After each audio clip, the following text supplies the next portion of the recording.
Mr. President, I want to speak about dreamers. These are children that are brought to this country in an illegal status because they are brought by their parents that are undocumented. But these are children that often do not know that, in fact, they are undocumented.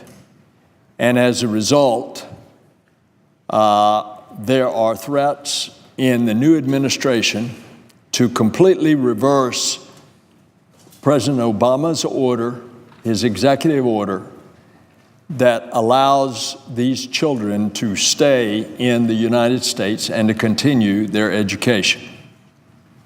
I want to tell you about one such dreamer. This is Elisha Dawkins. Elisha came from the Bahamas in an undocumented status with his mother at age 6 months. Elisha's mother was deported shortly thereafter, and he was raised by family in Florida. Always, he thought he was an American citizen. After high school, he joined the Army. This is when he served a tour in Iraq. He came back and was mustered out of the Army with an honorable discharge after having the Iraqi service medal having been awarded to him. He was assigned a very sensitive position as a photographer. Promptly after coming back and starting his studies, he decided to join the Navy Reserves, and as such was given a top secret clearance with his photography at a very sensitive location, Guantanamo, with all of the detainees. So Elisha is off his reserve duty. He's back, resuming his studies at the University of North Florida. And all of a sudden, because at one point he had started to fill out a passport application, but did not go through with that application, never turned it in. So later on, he's filling out a passport application, and one of the questions is, have you ever applied for a passport? And he checked the box no, because he hadn't. The U.S. Attorney's Office came in and arrested him, threw him in the clink, and in the process then found out that he was undocumented because of the circumstances that I just told you.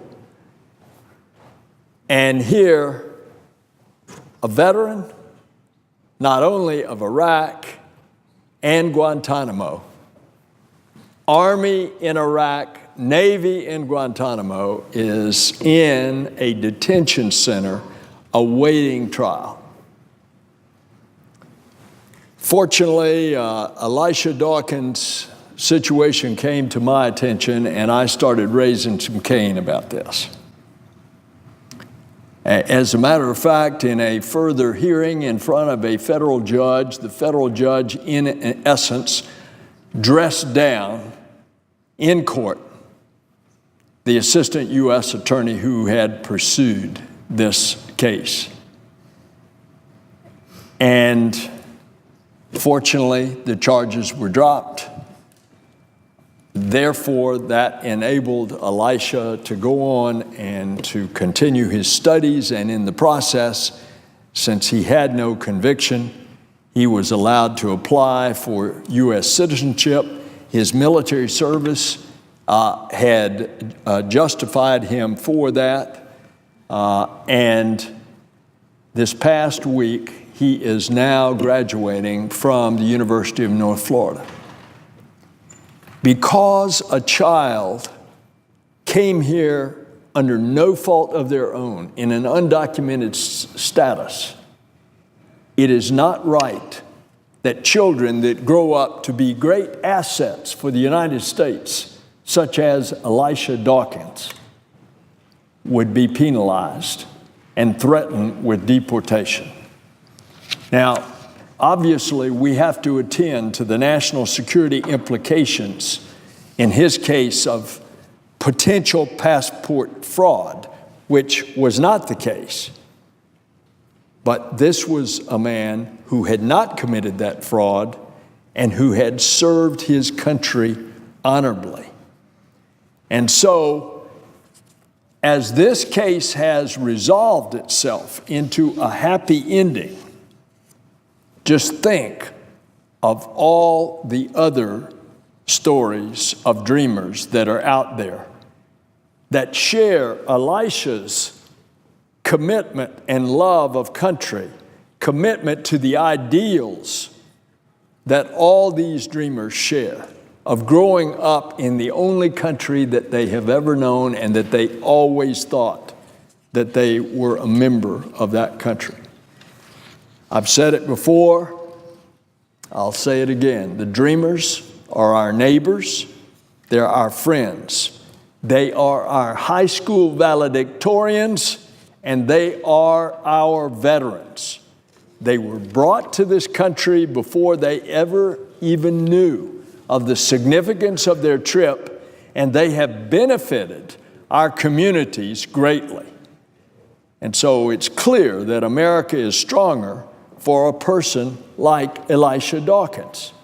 And as this Congress comes to a close, I want to remind all of us and urge us to remember next year, when there's an attempt to turn around that White House executive order, I want us to remember the faces of people like Elisha Dawkins, and I want us to come together and to acknowledge their many contributions to this great country. Mr. President, I yield the floor.